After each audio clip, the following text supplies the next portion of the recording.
بسم اللہ الرحمن الرحیم۔ السلام علیکم۔ یہ کتاب آپ کے لیے کاشان بصیرت کے یوٹیوب چینل کی جانب سے ریکارڈ کی جا رہی ہے۔ کتاب کا نام ہے چہل حدیث۔ اب ہم کتاب کا پارٹ نمبر 39 پڑھیں گے۔ حدیث نمبر 34، خدا کے نزدیک مومن کا مقام کا بقیہ حصہ۔ تتمیم حدیث تردید کی دوسری توجہ۔ حدیث شریف کی ایک دوسری توجہ یہ بھی ہے جو گزشتہ ایام میں میرے ذہن کے اندر آئی تھی، اور وہ یہ ہے کہ بندگان خدا کی 3 قسمیں۔ نمبر 1 عرفاء و اولیاء۔ یہ حضرات سیر اللہ میں ارباب قلوب سے منسلک ہیں۔ یہ گروہ مجذوب حق اور اس کے جمال بے مثال کی شفتہ ہیں، اور ان کی امیدوں کا مرکز اور توجہ کا قبلہ صرف ذات پروردگار ہے۔ خدا کے علاوہ پوری کائنات میں کسی کی طرف حتیٰ اپنے اور اپنے کمال کی طرف بھی نظر نہیں رکھتے۔ نمبر 2 خالص دنیا دار، جو زیبائش دنیا اور حب جاہ و مال کی تاریکیوں میں ڈوبے ہوئے ہیں، اور ان کے قلوب کی پوری توجہ اپنی انیت و انانیت کی طرف ہے، نہ ان کی توجہ عالم قدس کی طرف ہے، اور نہ یہ محفل انس پر نظر رکھتے ہیں۔ اور یہی لوگ وہم المہلدون فی اسماء اللہ۔ نمبر 3 مومنین کی جماعت۔ یہ لوگ اپنے نور ایمان کے اعتبار سے عالم قدس کی طرف متوجہ ہیں، اور اس عالم کی طرف توجہ کی مقدار کے مطابق موت سے کراہت رکھتے ہیں، اور خداوند عالم نے اسی تجاذب ملکی و ملکوتی و الہی و خلقی و آخرتی و دنیاوی کے اعتبار سے تردید سے تعبیر فرمائی ہے۔ چنانچہ طرفین قضیہ کی طرف اس تجاذب کی وجہ سے تردید ہے، گویا کہ خداوند عالم نے فرمایا موجودات میں سے کسی بھی موجود میں وہ ملکی و ملکوتی تجاذب نہیں ہے جو مومن کے ہاں ہے۔ ایک طرف تو وہ عالم ملک کی طرف توجہ رکھنے کی وجہ سے موت سے کراہت رکھتے ہیں، اور دوسری طرف جاذبہ الہی اس کو اپنی طرف کھینچتا ہے تاکہ اس کو اس کے کمال تک پہنچا سکے۔ لہذا خداوند عالم اس کی ناپسندیدگی موت کا لحاظ رکھتا ہے، جس کا مطلب ہے اس ملک میں باقی رکھنا، جبکہ موت کو ناپسند کرتا ہے۔ لیکن دوسرے لوگ اس طرح نہیں ہیں، کیونکہ اولیاء تو جذبہ ملکی ہی نہیں رکھتے، اور خالص دنیا دار جذبہ ملکوتی نہیں رکھتے، اور اس تجاذب کی نسبت خدا کی طرف وہی ہے جو پہلے بیان کی جا چکی ہے۔ یہاں پر محقق کبیر میر باقر داماد اور ان کے شاگرد رشید ایسی تحقیقات رکھتے ہیں جس کا ذکر سبب طویل ہے۔ دوسری فصل خدا فقیری اور مالداری سے مومن کی اصلاح کرتا ہے، اور یہ جو اس حدیث میں ارشاد فرمایا ہے کہ میرے بعض بندوں کی اصلاح فقیری کے علاوہ اور کوئی چیز نہیں کر سکتی، اگر میں ان سے فقیری لے لوں تو وہ ہلاک ہو جائیں۔ اسی طرح بعض کی اصلاح مالداری اور بے نیازی پر موقوف ہے، اس کے بغیر وہ ہلاک ہو جائیں گے۔ اس سے معلوم ہوتا ہے کہ خداوند عالم مومنین کو جو کچھ دیتا ہے، چاہے وہ مالداری ہو یا فقیری، صحت ہو یا بیماری، امن ہو یا بے امنی، یا دیگر امور، وہ سب مومنین کی اصلاح کے لیے کرتا ہے اور ان کے دلوں کے تخلیص کے لیے کرتا ہے۔ یہ حدیث ان دیگر کثیر حدیثوں کے منافی نہیں ہے جن میں آیا ہے کہ مومنین کو بیماریوں، دردوں، فقر و فاقہ اور دیگر مصائب میں مبتلا کر کے خدا ان کا شدید امتحان لیتا ہے، کیونکہ خدا اپنے وسیع رحمت اور عمومی فضل و کرم کی وجہ سے ایک معالج طبیب اور مہربان تیماردار کی طرح ہے، جو ہر شخص کو الگ طریقے سے دنیا سے بچاتا ہے۔ مثلا کبھی کسی کو مالدار بنا کر اس کے ایمان کے ضعف و شدت کے اعتبار سے، نقص و کمال کے اعتبار سے دیگر بلاؤں میں مبتلا کرتا ہے، بلکہ اس کی ثروت و مالداری کو بلاؤں کے گھیرے میں قرار دیتا ہے تاکہ اس کو دنیا اور حب دنیا سے منصرف کر دے۔ اب اگر خدا اس کو فقیر بنا دیتا ہے تو چونکہ یہ شخص ہو سکتا ہے سعادت کا معیار مال و منال کو قرار دیتا ہے اور دنیا کی طرف متوجہ ہو جاتا ہے، اور تحصیل دنیا کے سلسلے میں اپنے کو ہلاکت ابدی میں ڈال دیتا،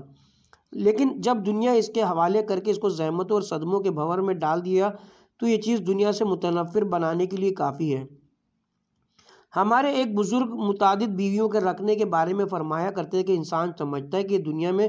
داخل ہونے اور اس کی طرف متوجہ ہونے کا راستہ ہے، لیکن جب اس میں خود مبتلا ہوتا ہے تو سمجھتا ہے کہ یہی سب سے بڑی وہ چیز ہے جو انسان کو دنیا سے نفرت دلا دیتی ہے۔ اس لیے خدا کبھی مومنین کو فقیری میں مبتلا کر کے ان کی اصلاح کرتا ہے اور ان کے دلوں کو دنیا سے پھیر دیتا ہے، اور کبھی اس کو مالدار بنا کر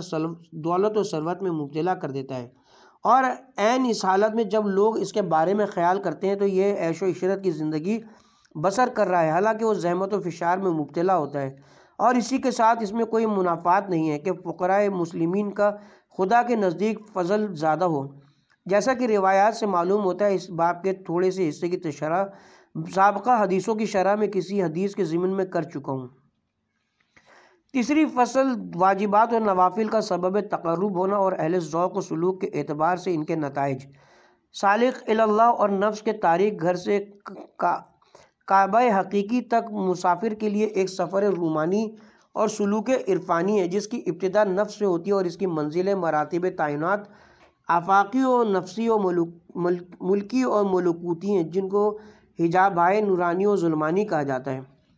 خدا کے لیے نور و ظلمت کے 70,000 حجاب ہیں، یعنی انوار وجود و ظلمات تعین کے حجاب، یا انوار ملکوت و ظلمات ملک کے حجابات، یا اناس ظلمانیہ تعلقات نفسانیہ و انوار طاہرہ تعلقات قلبیہ۔ اور ان 70,000 نوری و ظلمانی حجابوں کی تعبیر کبھی 7 حجاب سے کی جاتی ہے، چنانچہ نماز کی تکبیرات افتتاحیہ کے سلسلے میں ائمہ معصومین سے وارد ہے کہ ہر تکبیر ایک حجاب کو چاک کرتی ہے، اور خاک شفا پر سجدہ کرنے کے سلسلے میں آیا ہے خاک شفا پر سجدہ کرنا 7 حجابوں کو چاک کر دیتا ہے۔ مشہور عارف کا کہنا ہے، عطار نے عشق کے 7 شہروں میں گردش کر لی، لیکن ہم تو ابھی ایک گلی کے موڑ پر ہی ہیں۔ انسان صغیر کے اندر لطائف سبیہ کی تعبیر کی گئی اور کبھی ان کو 3 حجاب کلی میں منحصر کیا گیا ہے۔ آفاق کی تعبیر عوالم ثلاثہ اور نفس کی مراتب ثلاثہ سے کی گئی ہے، اور کبھی متوسط طریقے سے سائرین کی اس مشہور منزلوں کو 1000 منزل اور ایک اعتبار سے 100 منزل اور ایک اعتبار سے 10 منزل پر تقسیم فرمایا ہے۔ شیخ عارف کامل شاہ آبادی نے ہر منزل کے لیے بہترین طریقے سے 10 بیت مقرر کیے ہیں۔ اس ترتیب سے اس کا مجموعہ 1000 بیت ہوتا ہے۔ اور حضرت ابراہیم نے اپنے سیر روحانی میں جس کی حکایت خدا نے قرآن میں کی ہے، ان منزلوں کی 3 مقام سے تعبیر کی ہے، ایک کو کوکب، دوسرے کو قمر، تیسرے کو شمس سے تعبیر فرمایا ہے۔ خلاصہ کلام یہ کہ روحانی سفر کا مبدا نفس کا بیت تاریک ہے، اور اس کے منازل آفاق و نفس کے مراحل و مراتب ہیں، اور اس کی غایت ابتدائے امر میں انسان کامل کے لیے تمام اسماء و صفات کے ساتھ ذات مقدس حق ہے، اور آخر امر میں اس کے اندر اسماء و صفات کا مزمل ہو جاتا ہے، اور انسان غیر کامل کے لیے اسماء و صفات و تعینات کا اسمی و صفتی و تعینی ہوتا ہے۔ اور جب انسان سالک اپنی انیت و انانیت کے سر پر پیر رکھ دیتا ہے اور اس بیت سے خارج ہو جاتا ہے، اور مقصد اصلی و خدا جوئی کی طلب میں تعینات کے منازل و مراحل کی سیر کر کے ہر ایک کے سر پر پیر رکھ کر ظلمانی و نورانی پردوں کو چاک کر کے تمام موجودات و کائنات سے دل کو الگ کر لیتا ہے، اور کعبہ دل سے دستے ولایت معابی کے ذریعے بتوں کو توڑ دیتا ہے، اور اس کے افق دل سے کواکب و اقمار و شمسوس سے ڈوب جاتے ہیں، اور دل و رخ بے قدورت ہو کر کسی غیر سے متعلق نہ ہو کر صرف خدا کی طرف متوجہ ہو کر الہی ہو جاتے ہیں، اور اس کے دل کا حال ہو جاتا ہے اور اسماء و ذات افعال میں فانی ہو جاتا ہے۔ تب وہ اپنے حال سے بے حال ہو جاتا ہے، اور اس کو محو کلی حاصل ہو جاتا ہے، اور مستحق مطلق اس کے لیے درپیش ہوتا ہے، اور پھر اس کے وجود میں حق کی کار فرما ہو جاتی ہے۔ وہ سنتا ہے تو حق کے کان سے، دیکھتا ہے تو حق کی آنکھ سے، گرفت کرتا ہے تو دست قدرت سے، بولتا ہے تو زبان حق سے، یعنی حق سے دیکھتا ہے اور سوائے حق کچھ نہیں دیکھتا، حق سے گفتگو کرتا ہے اور بجز حق بولتا ہی نہیں۔ غیر حق کی طرف سے گونگا، بہرا، اندھا ہوتا ہے، اور اس کے کان اور اس کی آنکھیں جذبہ حق بازی نہیں ہوتی، اور یہ مقام صرف جذبہ الہیہ اور آتش عشق کی چنگاری کی بنا پر حاصل ہوتا ہے، جو اس دائمی چنگاری عشق کی بنا پر حق سے قریب ہوتا ہے، اور اس جذبہ ربوبیہ کی وجہ سے جو حب ذاتی کے عقب میں ہوتا ہے مدد حاصل کرتا ہے، تاکہ اس وادی حیرت میں لغزش نہ کھا جائے، اور نہ انانیت کی بقا جو شتب وغیرہ اس میں گرفتار نہ ہو جائے۔ اور اس حدیث میں انہی 2 کی طرف اشارہ ہوا ہے۔ بندے کا تقرب چنگاری عشق سے اور جذبہ الہی حق حب سے ہے، پس قرب نوافل کی انتہا فنائے کلی اور اضمحال مطلق اور فنائے تام ہے اور اس کا نتیجہ ہوتا ہے، اور پھر اس فنائے کلی محو تام میں فنائے مطلق و ساخت تمام کے بعد کبھی تو عنایت ازلی اس کے شامل حال ہو جاتی ہے اور اس کو اپنے آپ میں لاتی ہے اور اپنی مملکت کی طرف پلٹا دیتی ہے، اور اس کے حالت سہو یعنی ہوش میں آنا درپیش ہوتی ہے اور انس و اطمینان کی حالت پیدا ہو جاتی ہے۔ صبحات جلال و جمال اس پر منکشف ہو جاتے ہیں اور اس حالت میں سہو میں آنے ذات میں صفات اور صفات میں عیان ثابتہ و واس کے لوازم منکشف ہو جاتے ہیں، اور اہل سلوک کی حالت یہاں بھی مقام اول کی طرح ہے، یعنی جو عین ثابت جو اسم کا تابع ہے وہ اسی میں فنا ہو جاتا ہے اور اسی اسم کے ساتھ باقی رہتا ہے، اور حالت سہو میں بھی وہی اسم اس پر کشف ہوتا ہے اور کشف عین ثابت تابع اسی اسم کے ہوتا ہے۔ نبوت میں انبیاء کے اختلاف کا راز بس معلوم ہو گیا کہ انسان کامل اس میں جامع اعظم کے تحت عیان ثابتہ کے کشف مطلق اور اس کے لوازم کے ساتھ ازلاً و ابداً اسی کی طرف پلٹتا ہے، اور موجودات کی استعداد اور کشف حالات اور کیفیت سلوک اور ان کے وصول کا نقشہ بھی انہی کی طرف پلٹتا ہے، اور خلت خاتمیت و آخری نبوت جو کہ کشف مطلق کا نتیجہ اسی کے قد زیبا پر درست آتی ہے۔ رہے دوسرے انبیاء تو وہ جس اسم کی مظہریت رکھتے تھے اسی کی مناسبت سے اور اسی کے دائرہ وسعت کے مقدار کے مطابق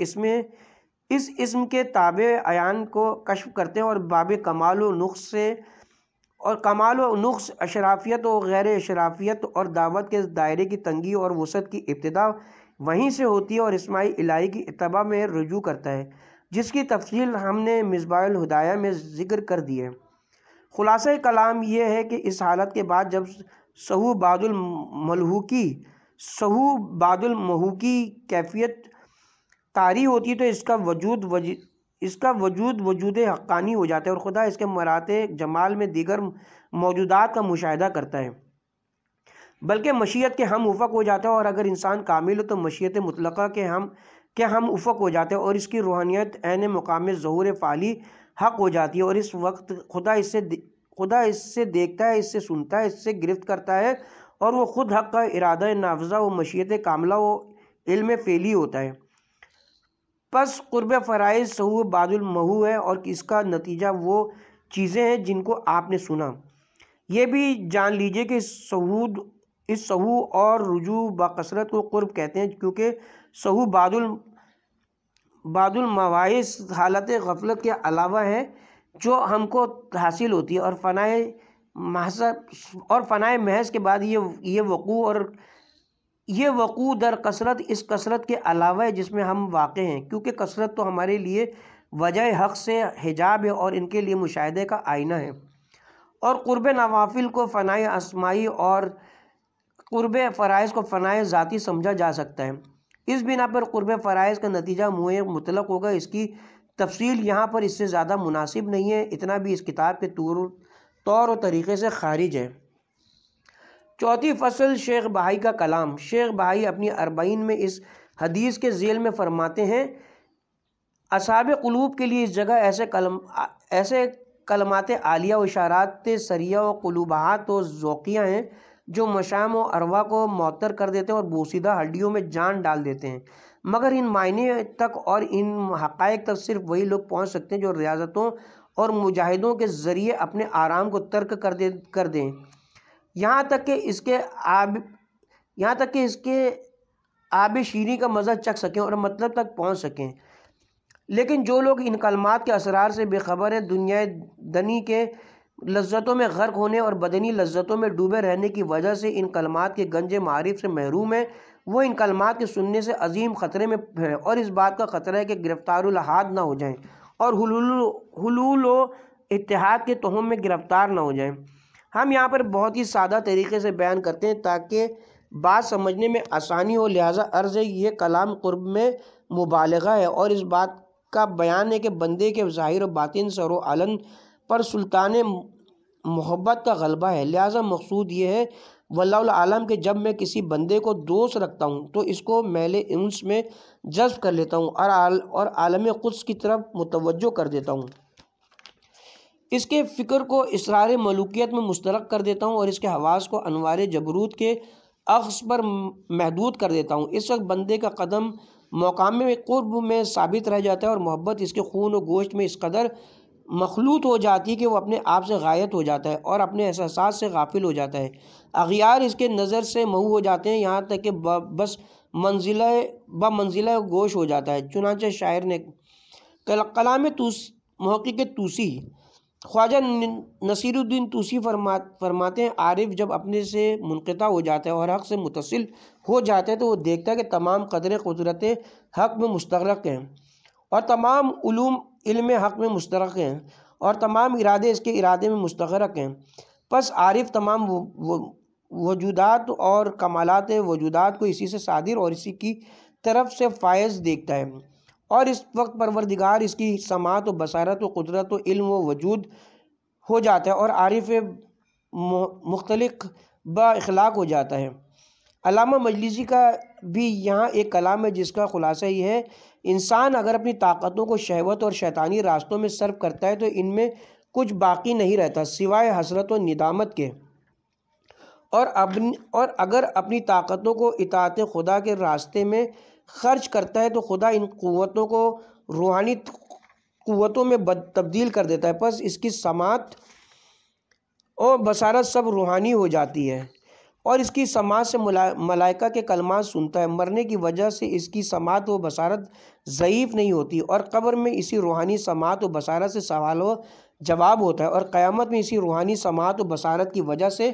صاحب سمیع و بصیر رہتا ہے۔ لیکن جو شخص اس سماعت و بصارت کا حامل نہیں ہے وہ اندھا و بہرا محشور ہوتا ہے۔ اسی عطا و عطیہ خداوندی کی وجہ سے خدا نے فرمایا، یہ کلام مجلسی سے غریب ہے۔ تتمہ شیخ بہائی نے فرمایا، یہ حدیث صریح طور پر دلالت کرتی کہ واجبات مستحبات سے افضل ہے۔ رہا یہ اشکال کہ حدیث میں غیر واجب کی افضلیت کی نفی کی گئی ہے، اور ایسی بات غیر واجب کے افضلیت کی نفی اور افضلیت واجب میں کوئی تلازم نہیں ہے، کیونکہ ممکن ہے وہ مساوی ہوتے۔ اس کا جواب یہ ہے کہ اس قسم کی ترکیب اکثر لغات میں ہمیشہ افضلیت پر دلالت کرتی ہے۔ البتہ شیخ سعید نے اس کلیے سے چند مواقع کو مستثنی قرار دیا ہے۔ نمبر 1، قرض سے مقروض کو بری کر دینا جبکہ وہ تنگ دست ہو، مہلت دینے سے افضل ہے، حالانکہ بری کرنا مستحب اور مہلت دینا واجب ہے۔ نمبر 2، ابتدا بسلام کے رد سلام یعنی جواب سلام سے افضل ہے، لیکن ابتدا بسلام مستحب اور جواب واجب ہے۔ نمبر 3، فرادہ نماز پڑھنے والا جماعت کے ساتھ نماز کا اعادہ کر سکتا ہے وغیرہ۔ بعض علماء نے اس میں مناقشہ کیا ہے جس کا ذکر ضروری نہیں ہے۔ یہ سمجھ لیجئے کہ ظاہر حدیث سے پتہ چلتا ہے کہ واجبات مستحبات سے افضل ہیں، چاہے وہ ایک قسم کے نہ ہوں۔ مثلاً سلام واجب کا جواب حج مندوب اور مدرسہ ازمیہ کی تعمیر زیارت رسول صلی اللہ علیہ وسلم سے افضل ہے۔ یہ بات اگرچہ بعید معلوم ہوتی ہے، اسی لیے علامہ مجلسی نے فرمایا ہے ممکن ہے اس کو چند چیزوں کے ایک اصل ہونے پر مخصوص کر دیا جائے، لیکن جب دلیل موجود ہے تو محض استبداد کی وجہ سے یہ بات نہیں کہی جا سکتی، اور بہت ممکن ہے کہ فریضے کا انصراف فرائض تبدیہ کی طرف کر دیا جائے، جیسے نماز، روزہ، حج، زکوٰۃ وغیرہ، نہ کہ دیگر فرائض۔ مثلاً تنگ دست مقروض کو مہلت دینا، جواب سلام دینا وغیرہ، اگرچہ یہ بھی خالی از تعامل نہیں ہے۔ والحمدللہ اولا و آخرہ۔ حدیث نمبر 35، مطالب حدیث نمبر 35، فہرست مطالب حدیث نمبر 35، اسماء حق کی معرفت اور مسئلہ جبر و تفویض، صفحہ نمبر 737، پہلی فصل مقامات دوگانہ اسماء، صفحہ نمبر 738، مقام اسماء و صفات ذاتیہ، صفحہ نمبر 739، مقام اسماء و صفات فعلیہ، صفحہ نمبر 739، حیات قیومیہ مشیت مطلقہ، دوسری فصل جبر و تفویض کی بحث اور حدیث کی مناسبت سے امر بین الامرین، صفحہ نمبر 740، خیر کے ذاتی ہونے اور شر کے عرضی ہونے کا بیان، صفحہ نمبر 740، شقاوت اور شر کا رجوع قصور ذاتی و نقصان وجودی کی طرف، صفحہ نمبر 741۔ تیسری فصل خدا سوال کر سکتا ہے لیکن خدا سے سوال نہیں کیا جا سکتا، صفحہ نمبر 742۔ ذات حق غایت افعال الہی، صفحہ نمبر 743۔ غرض در افعال موجودات، صفحہ نمبر 743۔ 35ویں حدیث، صفحہ نمبر 737۔ امام رضا علیہ السلام فرماتے ہیں خداوند عالم نے فرمایا، اے اولاد آدم، میری ہی مشیت کے ساتھ تو اپنے لیے جو چاہتا ہے خواہش کرتا ہے، میری دی ہوئی قوت کے سہارے تو نے اپنے فرائض ادا کیے، میری ہی نعمت کے بدولت سے تو میری معصیت پر قادر ہوا، میں نے تجھے قوی، سننے والا، دیکھنے والا بنایا، جو نیکی تجھے ملتی ہے وہ خدا کی طرف سے، اور جو برائی تم کو پہنچتی ہے وہ تمہاری وجہ سے ہے، اور اس کی وجہ یہ ہے کہ تیری نیکیوں کے لیے تجھ سے زیادہ میں اولا ہوں، اور تیری برائیوں کا مجھ سے زیادہ تو اولا ہے، اس لیے کہ میں جو بھی کرتا ہوں مجھ سے اس کے بارے میں سوال نہیں کیا جا سکتا، مگر میرے بندوں سے ان کے افعال کے بارے میں پرستش ہوگی۔ پہلی فصل، اسماء خدا کے دو مقام ہیں۔ یہ جان لو کہ مشیت الہی بلکہ تمام اسماء و صفات جیسے علم و قدرت و حیات وغیرہ کے دو مقام ہیں۔ نمبر 1، اسماء و صفات ذاتیہ کا مقام ہے۔ برہان سے ثابت ہے کہ ذات واجب الوجود بحیثیت واحدہ و جہت بسیط واحدہ تمام کمالات اور اسماء و صفات کی جامع ہے، اور وہ تمام کمالات اور اسماء و صفات جمال و جلال کی مرجع اور وجود کے ماسوا جو کچھ بھی ہے وہ نقص و قصور و آدام ہے، اور چونکہ اس کی ذات مقدس صرف وجود اور وجود صرف ہے، جو صرف کمال اور صرف کمال ہے۔ نمبر 2، اسماء و صفات فعلیہ کا مقام ہے، اور یہ اسماء و صفات ذاتیہ کے ظہور کا مقام ہے، اور صفات جلالیہ و جمالیہ کے تجلی کا مرتبہ ہے، اور یہ مقام میت قیومیہ ہے۔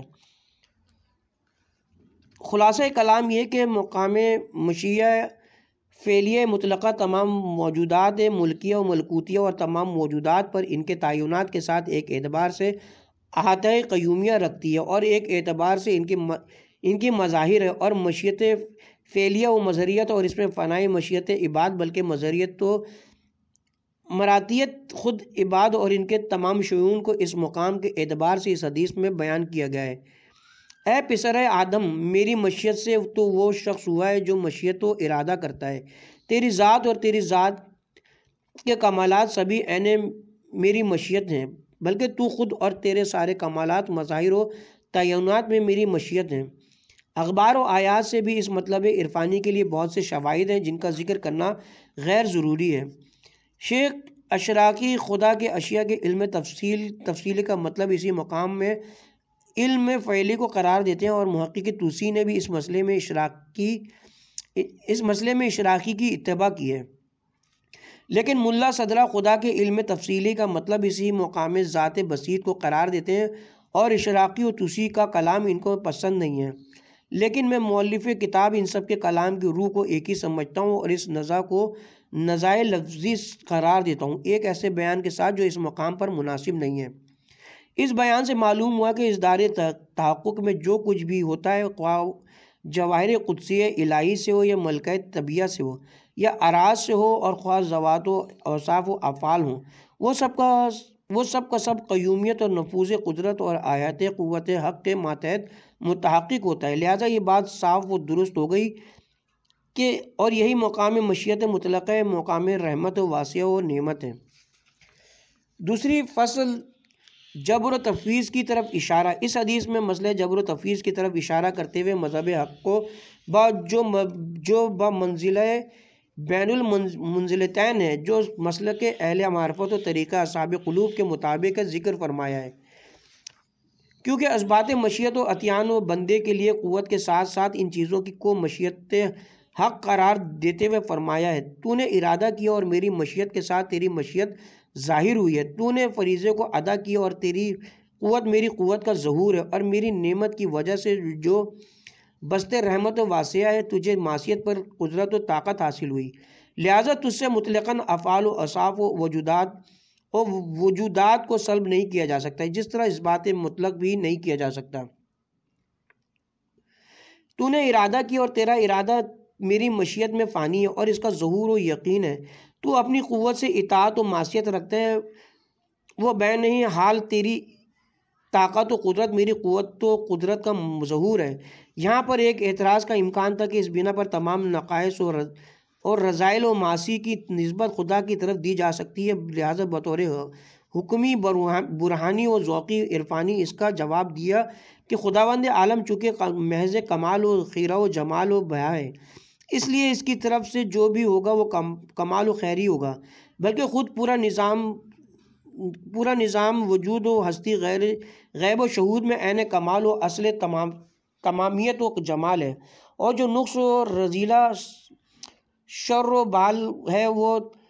وبال ہے وہ عدم کی طرف ارجع ہے اور لوازم ماہیت سے ہے، جو مطلق جال اور فیضان حق سے غیر متعلق ہے، بلکہ عالم طبیعت از نشہ ملک کے اندر جتنے قسم کے سطر ہیں وہ موجودات و کائنات کے تضاد کی وجہ سے ہیں، اور ان کا تضاد مطلق جال نہیں ہوا کرتا، لہٰذا جتنے خیرات و کمالات و حسنات ہیں وہ سب خدا کی طرف سے ہیں، اور جتنے نقائص و شرور و معاصی ہیں وہ مخلوق کی طرف سے ہیں۔ اسی لیے قرآن نے کہا لہٰذا تمام دنیاوی اور اخروی سعادتیں اور تمام ملکی و ملکوتی خیرات مبدأ فیاض کی سے ہوتی ہیں، اور تمام دنیاوی اخروی بدبختیاں اور اس عالم اور دوسرے عالم کے تمام شرور خود موجودات کے ذاتی قصور و نقصان سے حاصل ہوتے ہیں۔ اور یہ جو زبان زد ہے کہ سعادت و شقاوت جائل سے مطلق نہیں ہے، سے متعلق نہیں ہے، بلکہ اشیاء کی ذاتی چیز ہے، یہ سعادت کی حد تک تو بے اصل ہے، کیونکہ سعادت مجہول حق سبحانہ ہے۔ سعادت کسی بھی ذات کی نہ ذاتی ہے نہ کسی ماہیت کی ماہیتی ہے، بلکہ ہر شے کی مکمل شقاوت اور محض ہلاکت کا مرجع ماہیت ہے۔ ہاں یہ کلیہ شقاوت کی حد تک درست ہے، کیونکہ شقاوت ماہیت کی طرف راجع ہے اور غیر مجہول ہے، اور اس کی وجہ یہ کہ وہ مرتبہ جال تک نہیں پہنچتی۔ رہی مشہور حدیث تو اس کا مطلب دوسرا ہے جو علم اسماء و صفات سے متعلق ہے، اور اس کا ذکر مناسب نہیں ہے۔ اس مطلب حق برہانی کے بعد ایک دوسرے شعبے کا امکان تھا، اور وہ یہ ہے کہ خیرات کے سلسلے میں موجودات کا ازل لازم آتا تھا، اور شرور کے سلسلے میں قدرت واجبہ قدیمہ کا ازل لازم آتا تھا، اور یہ مستلزم جبر و تفویض ہے، اور جبر و تفویض مسلک عرفان و طریق برہان کے خلاف ہے، لہٰذا لسان دلیل ہی میں اس کی رد فرما دی، اور اس کی تفصیل و تحقیق یہ ہے کہ خدا حسنات کے لیے بنسبت بندوں کے اولیٰ ہے، اور بندے شرور کے لیے بنسبت خدا کے اولیٰ ہیں، اور اس بات اولویت میں اور اس بات اولیت میں طرفین سے انتصاب ہے۔ اب رہی یہ بات کہ خیرات میں خدا کو اولیت ہے، اور اس کا اصل انتصاب بندوں کی اس وجہ سے کہ مبادل مبادی کی خیرات کی طرف نسبت وجود وہ بالذات ہے، کیونکہ خیرات وجود کے لیے ذاتی اور یہ واجب میں تو عین ذات ہے، لیکن ممکن میں بسبب جال و فاختہ ہے، وہ بسبب جال و افاظتہ ہے، پس اصل افاظہ خیرات خدا کی طرف سے ہے، لیکن ممکن صرف مظہر اور آئین ظہور ہے، اور اس ظاہریت و افاظے کی نسبت مظہریت و قابلی سے عدم ہے۔ لیکن شرور اور برائیوں میں مسئلہ اس کے برعکس ہے، البتہ دونوں نسبت محفوظ ہے، کیونکہ جس چیز کا فیضان خدا کی طرف سے ہے وہ خیرات ہے، اور اس خیرات کا لازمہ بطور طبیعت درمیان میں شرور کا وقوع ہے، پس عرضی طور پر اسی کی طرف منسوب ہے، لیکن بذات یہ ذات کا نقصان اور ماہیت کا قصور ہے، اور خود آیت میں بھی اس نظر سے دونوں معنوں کا ذکر ہے، ایک تو وہاں پر جہاں وحدت کا غلبہ ہے اور کثرات و نقائص کو مزمل قرار دیتے ہوئے ارشاد فرمایا ہے، اور دوسرے اس جگہ پر جہاں تخیل و کثرت کو بالعرض ملاحظہ کر کے وسائط کو مقرر فرمایا اور ارشاد فرمایا۔ تیسری فصل خدا سے سوال نہیں ہو سکتا، لیکن دیگر موجودات سے سوال کیا جائے گا۔ محققین فلاسفہ کے نزدیک خدا کے فعل مطلق کے لیے ذات مقدس حق اور اس کی ذاتی تجلیات کے علاوہ کوئی غرض و غایت نہیں ہے۔ ایجاد اشیاء کے سلسلے میں سوائے اپنی ذات اور اس کی تجلی و ظہور کے علاوہ ممکن نہیں ہے کہ خدا کوئی دوسری غایت رکھتا ہو، اس لیے کہ جو فعال بھی اپنی ذات کے علاوہ کسی بھی قصد یا غرض کے ساتھ یا غرض کے پیش نظر ایجاد کرتا ہے، خواہ وہ دوسروں کو خواہ وہ دوسرے کو نفع و ثواب ہی پہنچاتا ہو یا عبادت و معرفت یا حمد ثنا کے لیے ہو، وہ فعال اس غرض کے ذریعے کمال کو پہنچتا ہے اور اس کا وجود اس کے لیے عدم سے اولا ہوتا ہے، اور یہ چیز مستلزم نقص و قصور و انتقا ہے نہیں، اور یہ چیز مستلزم نقص و قصور و انتفاع ہے، اور نقص و قصور ذات کامل علی الاطلاق و غنی بالذات وہ واجب من جمل الجہاد کے لیے محال ہے، لہٰذا خدا کے افعال میں نہ تو تولیت ہے اور نہ سوال ازملیت ہے۔ البتہ خدا کے علاوہ تمام موجودات اپنے افعال میں اپنی ذات کے علاوہ دوسرے اغراض و مقاصد رکھتے ہیں، پس عشاق جمال حق و مقربین و مجذوبین کے افعال کا مقصد وصول باب اللہ اور حصول لقاء اللہ ہے، اور دیگر موجودات اپنے کمال و نقص سے شدت و ضعف کے اعتبار سے اپنی ذات سے الگ غرض رکھتے ہیں۔ خلاصہ کلام یہ ہے کہ جو ذات کمال مطلق اور حب بالذات وہ من جمع الجہات واجب ہے، اور جس